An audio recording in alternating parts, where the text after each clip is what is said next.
ETF index mutual funds నేర్చుకుని stock మార్కెట్లో రాణించాలనుకుంటున్నారా? వెంటనే ఈ నెంబర్కి కాల్ చేయండి. నమస్తే రమగారు. నమస్తే జయ. రమగారు, నక్కతోక తొక్కినట్లే మహజ్జాతకం ఇలాంటి పదాలు వింటూ ఉంటాం కదా. అసలు ఎవరండి, అంటే ఎవరినంటారు?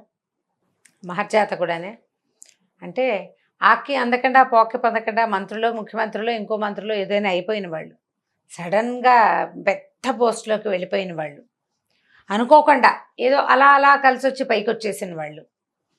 ఇప్పుడు కష్టపడి పైకి వచ్చిన వాళ్ళని చాలామందిని చూస్తాం మనం. కొద్దిగానే కష్టపడి ఏదో కొంచెం పైకి వస్తారులే అని అనుకున్న వాళ్ళు బాగా పైకి వెళ్ళిపోయారు అనుకో, వాళ్ళని మహర్జాతకులు అంటాం. వాడికి కలిసి వస్తుంది. తెలిసిన వాళ్ళు ఎవరో మరణించారు, అయ్యో పాపం వాళ్ళు పోయారనుకుంటాం. సడన్గా మనకు తెలిసిన ఒక సామాన్యుడికి ఈ పోయిన వాళ్ళ డబ్బంతా వాడికి వెళ్తుంది. వాడు మహర్జాతకుడు. వాడికి అనుభవించే యోగ్యత ఉంది.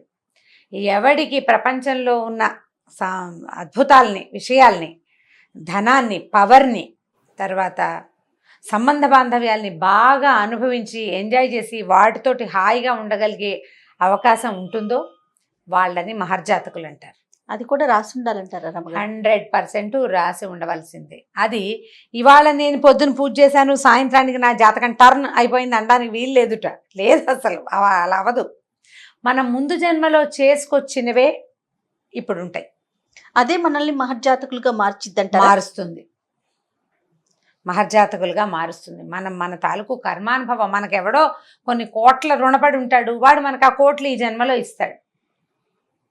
అది ముందు జన్మ నుంచి రావాల్సిందే. ఈ జన్మలోనే మహర్జాతకం అంటే ఇప్పుడు మన గ్రహాలు మన జాతక చక్రం చూపించుకుంటారు, అందరూ చూపిస్తారు. ఈ జాతక చక్రంలో కొన్ని గ్రహాలు ఉచ్చంలో ఉంటే వాడు మహర్జాతకుడు అవుతాడు. వాడికి అమ్మా నాన్న లేకపోయినా, తల్లి తోడు లేకపోయినా, బాగా చకచకా మెట్లెక్కేసి పెద్ద వ్యాపారమో, పెద్ద పదవో, పెద్ద ఏదైనా ఒక మంచి గొప్ప అవకాశమో వాళ్ళకి లభిస్తుంది. కొంతమంది చిన్నతనంలో చాలా చేసుకుంటే పెద్ద అయ్యాక అనుభవించే యోగ్యత కూడా ఈ జన్మలు కూడా కనపడతాయి, తక్కువ. ఈ చెయ్యటము అంటే ఒక్క పని చేయటమే కాదు, ఇతరులకు సహాయం చేయటం, దైవభక్తి, పాపచింతన. ఇది మనం ఈ పని చేస్తే వీళ్ళకి తప్పు, వీళ్ళకి ద్రోహం చేసిన వాళ్ళు అవుతాం అని జాగ్రత్త పడటం.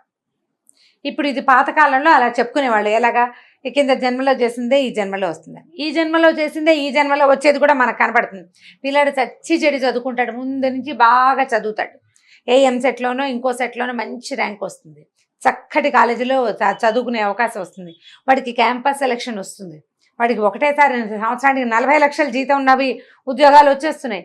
21, 22 ఏళ్ల పిల్లాడు, గ్రాడ్యుయేట్ పిల్లవాడు, అంటే ఇంజనీరింగ్ గ్రాడ్యుయేషన్ అయిన వాడికి సడన్గా ₹1 కోటి ప్యాకేజీలు వచ్చినవి కూడా కనపడతాయి మనకి. అవును, వాడు మహర్జాతకుడు. ఇప్పుడు వీడికి ఏది ప్లస్ అయింది? వాడి చదువు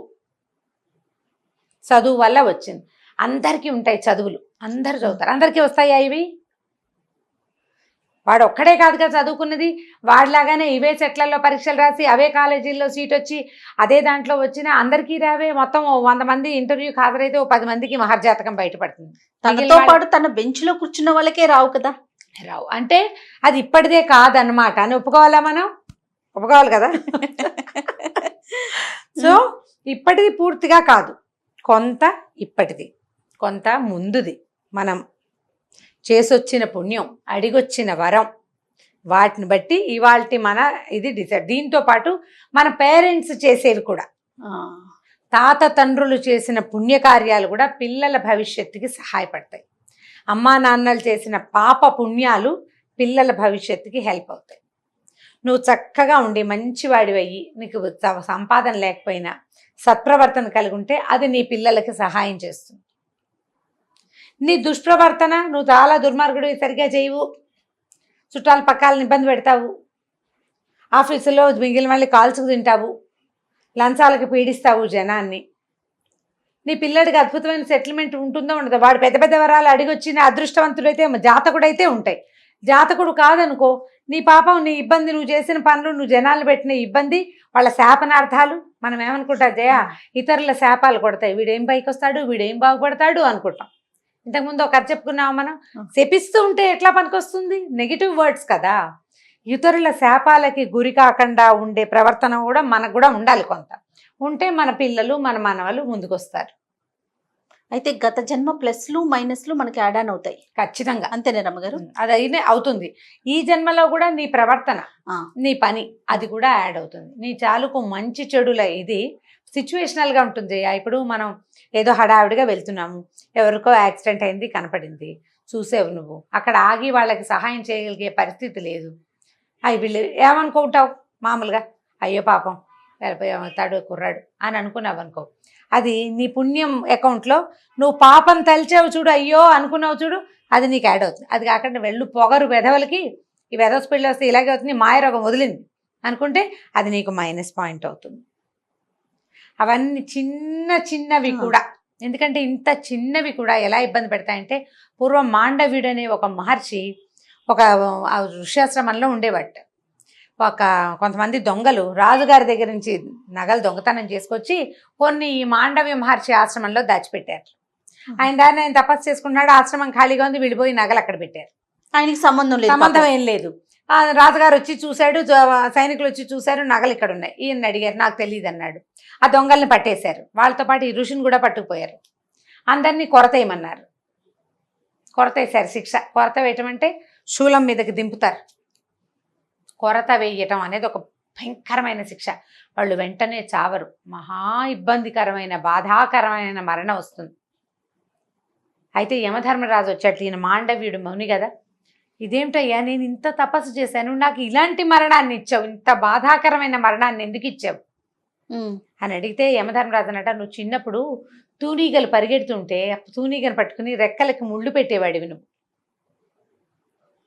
వాటిని పెట్టిన హింస నీకు ఈ ఫలితాన్ని ఇచ్చింది. ఆయన కోపం వచ్చింది. మానవుడు 10 సంవత్సరాలు బాలప్రాయం, 10 ఏళ్ల లోపల చేసిన వాటికి పాపపుణ్యాలతో సంబంధం ఏముంటుంది? బాలుడికి ఏం తెలుసు పాపం పుణ్యం? 10 ఏళ్ల పిల్లవాడికి ఎలా తెలుస్తుంది? 17 ఏళ్ళు 18 ఏళ్ళు వస్తే కొంత వ్యక్త తెలుస్తుంది. 10 ఏళ్ల పిల్లాడికి ఏం తెలుస్తుంది? దానికి నాకు ఈ శిక్ష వేసావంటే శిక్షాస్మృతి ఇంతే. నువ్వు ఎవరినైనా ఇబ్బంది పెడితే ఆ నొప్పి నువ్వు పడి తీరాలి, ఏ సంబంధము లేకుండా. నీకెందుకు శిక్ష పడిందంటే, నీకు తూనీగ నిన్నేం చేసింది? నిన్ను ఏమీ చేయని తూనీగ రెక్కలకి ముళ్ళు పెట్టావు, అది ఎగరనివ్వకుండా చేసావు దాన్ని, అందుకే నీకు శిక్ష వచ్చిందని చెప్పాడు. ఇది ఎప్పటితో భారతం నాటి కథ కదండి, ఇప్పుడు కూడా అలాగే ఉంటుందంటే డెఫినెట్గా ఉంటుంది జయ. మనకి తెలియదు అంతే, ఇది కథగా నేను నీకు చెప్తున్నా. నేను ఎక్కడో చదివా, ఇంతకుముందు పెద్దవాళ్ళ దగ్గర విన్నా, మహాభారతంలో ఉంది, ఇప్పుడు ఒక చోట రాయబడి ఉంది, తెలుసుకున్నాం మనం. ఇప్పుడు చాలామంది రకరకాల ఇబ్బందులు గురవుతారు. ఈ ఇబ్బందికి ఎందుకు గురయ్యారు అనేది కొంతమందికి తెలుస్తుంది.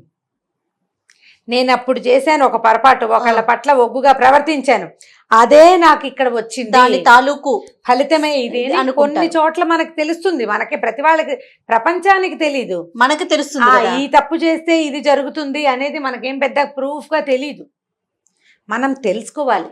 ఒక కష్టం మన నెత్తి మీద పెడితే, ఈ కష్టం నాకు ఎందుకు వచ్చింది, నేను ఎక్కడ తప్పు చేశాను, నేనేం పొరపాటు చేశాను, కనీసం ఇక ముందు ఇలాంటి పొరపాటు చెయ్యకుండా ఉండాలి, లేదా ఈ ఇలాంటి వాటి వల్ల ఈ రకమైన ఇబ్బంది వస్తుందేమోనని మన తర్వాత తరాలు జాగ్రత్త పడేలాగా వ్యక్తులు ప్రవర్తించాలి, సరిదిద్దే ప్రయత్నం చేయాలి. ఇది ఇప్పుడు పూర్వకాలంలో ఏంటంటే, మన ముందు యుగాల్లో ఆ జాగ్రత్తలు పడేవాళ్ళు. ఏ విధంగా రమ్మగారు? ఇప్పుడు ఫలానా పాపం వల్ల ఇది జరుగుతుంది అనేది ఒక నియమంగా తెలిసేది జయ. ఇప్పుడు నియమాలు లేవు. మనకి ఎలా అయిందంటే, ప్రపంచం పరిగెడుతోంది, మనం ఎవరినో చూసి పరిగెడుతున్నాం, మనం వెనకది చూడడం మనకు రానే రాదు, ముందుకే చూస్తావు. వెనకది ఎందుకు చూస్తాం మనం? అంత పాతకాలం బూజు పట్టిపోయిన భావాలుగా తోస్తాయి అవి. బూజు పట్టిపోయిన భావాలే ఇవన్నీ, చాలా బూజు, పరమ పాచింతకాయ పచ్చడి. మరణం లేదా మీ దగ్గర? ఉందా? వ్యాధి జబ్బు ఉందా? పిల్లల మరణాలు, ప్రసూతి మరణాలు, ఆత్మహత్యలు, హత్యలు, ఇవన్నీ ఉన్నాయి. ఇదంతా ఉన్నదే కదా, ప్రపంచంలో ఉన్నదే. ఇప్పుడు ఏమిటి లేదు? పాపభీతి లేదు. పాపభీతి బూజుపట్టిన పాచింతకాయ పచ్చడి మనకి. నేను వీడితో సరిగా ఉండకపోతే నాకేమవుతుంది, వీడితో నేను కట్ చేసేసుకున్నా, వీడితో నాకు ఫ్రెండ్షిప్ కట్ అయిపోయింది, వాడిని మోసం చేసి వాడితో కట్ చేసేసుకున్నావు నువ్వు, దాంతో తీరిపోయింది అనుకుంటావు. నువ్వు మోసం చేసే అవతల వాడు నిన్ను తిట్టిన తిట్లు, నిన్ను తిట్టుకున్న తిట్లు, నీ వల్ల వాడు పడిన హింస, అది ప్రకృతి చుట్టల్లా మన చుట్టూతా ఉన్న యూనివర్స్ అంతా చూస్తోందా? 100%.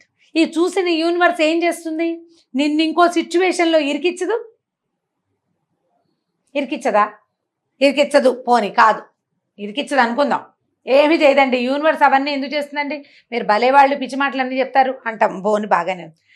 అదే నువ్వు ఇక్కడ పీటేసి కూర్చుంటావు, నువ్వు ఇక్కడ పీటలు వేసుకుని కూర్చోవు, నీకు వృద్ధాప్యం రాకుండా ఉండదు, 40-30 ఏళ్ళకే జుట్టు నెరిసిపోతుంది, 36 ఏళ్ళకి ఇంకోటి ఏదో వస్తుంది, 40కి ఒకటి వస్తుంది, 50కి ఇంకోటి వస్తుంది. ఈ మధ్యలోనే మరణం రేపొద్దున ఎప్పుడు మన కోసం తలుపులు తట్టి వస్తుందో తెలియదు. మనకి కాదు, మన తోటి ఉన్న వాళ్ళకి వస్తే ఆ బాధ అది ఇంకా పెద్ద నొప్పి కదా. మనకన్నా కూడా మన తోటి ఉన్న వాళ్ళకి వస్తే ఆ ఎంత ఇబ్బంది, నొప్పి, ఎంత నొప్పి, ఎంత పెయిన్. ఇదే పెయిన్ మనం ఒకడికి ఇచ్చాం. ఒక డాక్టర్ చెప్పేట, ఇన్ని కంతులకు వస్తాను కానీ నాకంతంత నొప్పి ఏదీ లేదన్నట్టు. నీకొస్తే కదా నొప్పి నీకు తెలిసేది. ఎదుటివాడికి వచ్చే నొప్పి నీకెట్లా తెలుస్తుంది? కోసేస్తావు, కోసి అవతల బారేస్తావు. నిన్ను కోసినప్పుడు, నీకొక్క గీత పడ్డప్పుడు, ఒక్క సూది గుచ్చుకుంటే అమ్మో అనిపిస్తుంది. శీతాకాలం అయితే మానుబట్టదు. అన్నం తినేటప్పుడు ఉప్పు కారం తగిలి మండిపోతుంది. చిన్న కత్తి ఘాటు చర్మం మీద. ఇది హీలింగ్, దానంతట అదే ఉంది. మనసుకి హీలింగ్ ఉందా? చాలా టైం పడుతుంది. ఇతరులని బాధ పెడితే అవి మనతోటి వచ్చేస్తాయి. అదృష్టాలు రావు అప్పుడు. ఇంతకు మించి మనం మంచి పనులు చేసినా కూడా అది అది ఫార్వర్డ్ కాదంట. అది అవ్వదు. క్యారీ ఫార్వర్డ్ చుక్కల్లో అవుతుంది, నువ్వు గీతల్లో చేస్తావు.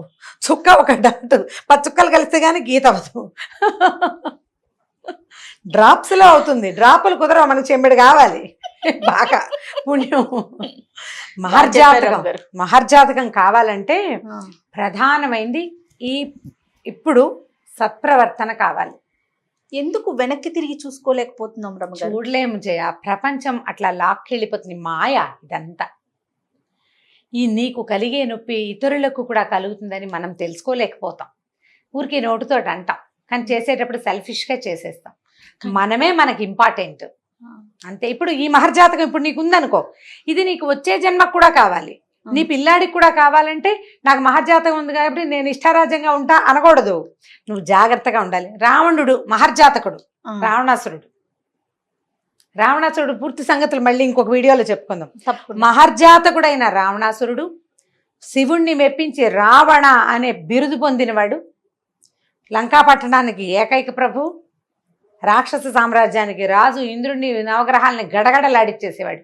చివరికి మానవుడి చేతిలో మరణాన్ని పొందాడు. ఆయన మహర్జాతకం ఆయన పిల్లల చావుని కంటితో చూసేలాగా చేసింది. చూడండి, మరి ఆయన కొడుకుని అక్షకుమారుణ్ణి ముందే చంపేశాడు ఆంజనేయుడు. ఇంద్రజిత్తు ముందే చచ్చిపోయాడు లక్ష్మణ స్వామి చేతిలో. ఆయన పోయాడు. ఆయన సంపదంతా మూటగట్టుకెళ్ళాడు మహర్జాతకుడు. లంకా నగరాన్ని వదిలిపెట్టేశాడు. అసలు ఆయన పాటి చేయని తమ్ముడికి ఆ లంకా నగరం దక్కింది. మహర్జాతకుడైన రావణాసురుడు ఏమయ్యాడు? ఆయన పిల్లల గత ఏమిటి? అంత మహర్జాతకుడు నాన్న. పోనీ నాయన లంకా నగరాన్ని పాలించాడు, కొడుకు పాలించలేకపోయాడు ఏమిటి లంకా నగరాన్ని? చచ్చిపోయాడే నాన్న కంటే ముందే. ఆయన చేసిన పాపం ఈ పిల్లలకి శాపాలుగా అయినాయి. అతను చేసిన పొరపాటు, అతనికి మనుషుల పట్ల ఉన్న తుస్కరింపు. మానవులు నరులు వానరుల వల్ల నాకు మరణం లేదు, నాకు భయం లేదు, వాళ్ళు తప్ప ఎవ్వరు నన్ను చిన్న చూపు, మనుషులు చిన్న చూపు. నువ్వు దేన్ని చిన్న చూపు చూడకూడదు. మహర్జాతకం గనక నీకుంటే నువ్వు అందరినీ ఆత్మవత్ సర్వభూతాన్ని అనుకోవాలి. నాలాంటి వాళ్ళే వీళ్ళంతా అనుకోవాలి. అప్పుడు నీ జాతకం క్యారీ ఫార్వర్డ్ అవుతుంది ముందుకి, తర్వాత తరాలకు వెళ్తుంది, నీతోటి కూడా వస్తుంది. ఈ జాతకం మనకు బాగా పైకి వచ్చేసేసరికల్లా ప్రపంచం అంటే ఒక చిన్న చూపు. నేను గ్రేట్ అనిపిస్తుంది. నీ లేదు గ్రేట్నెస్, నీది కాదు. అది తెచ్చావు, ఇక్కడ రాసుకొచ్చావు, ఆయన ఇచ్చాడు, భగవంతుడు ఇచ్చాడు. మాస్టర్ ప్లాన్ లో భాగంగా వచ్చింది. ఇది నాదే అనుకుంటే మహర్జాతకాలు నిలవు. జాగ్రత్త పడాలి. మంచి జాతకం చక్కగా కలిసి వచ్చింది. ఇతరులను కూడా మనలాగానే భావించాలి. ప్రపంచాన్ని సానుకూల దృక్పథంతో చూడగలగాలి. నేను గ్రేట్ అనుకోకూడదు. సో మహర్జాతకులు అవ్వాలంటే గత జన్మలో అన్ని మంచి పనులే చేయాలి, అవే క్యారీ ఫార్వర్డ్ అవుతాయి. ఈ జన్మలోనూ నువ్వు మంచి పనులు చేయాలి. అప్పుడు నెక్స్ట్ తర్వాత ఇది కంటిన్యూ అవుతుంది, నీ తర్వాత తరాలకు వెళ్తుంది, నీ తర్వాత జన్మకు కూడా వస్తుంది. ఇది ఒక సిద్ధాంతం చేయ. ఇది నచ్చిన వాళ్ళకి ఇది ఓకే, అంతే. అబ్బాయి అవన్నీ మేము ఒప్పుకోండి, మీరేంటో పిచ్చుక వెళ్తుంది. ఓకే, నీకు నచ్చకపోతే, నీకు నచ్చితే నువ్వు ఈ పని చెయ్యాలి. ఉమ్. ఇప్పుడు దీపావళికి పూజ చేసుకోమని చెప్తాం, ఏమిటి నువ్వు నీకు నచ్చదు మానే, నువ్వు తప్పనడానికి వీల్లేదు. అది నువ్వు తప్పండి, అదేంటండి అవన్నీ ఎందుకు చేస్తాను, నువ్వు చేయకు, మానేసి. నమ్మకం ఉన్నవాడు చేస్తాడు, నమ్మకం ఉన్నవాడు జాగ్రత్త పడతాడు. దీన్ని నమ్మితే మనకి ఇబ్బందే లేదు. కర్మ సిద్ధాంతాన్ని నమ్మినవాడు దీన్ని నమ్ముతాడు. అదే అడగపోయానండి, నమ్మకం గురించి ఒక టాపిక్ మాట్లాడదాం రమ్మగారు మనం ఇంకోసారి చేద్దాం. నెక్స్ట్. రైట్, సరే. చాలా బాగుందండి మీ వివరణ, ఇంకా చక్కగా ఉంది. అంటే నీకు అర్థమైంది, మాకు సామాన్యులకి అందరికీ అర్థమయ్యే విధంగా ఉంది. రైట్, ఓకే రమ్మగారు, నమస్తే. నమస్తే జయ.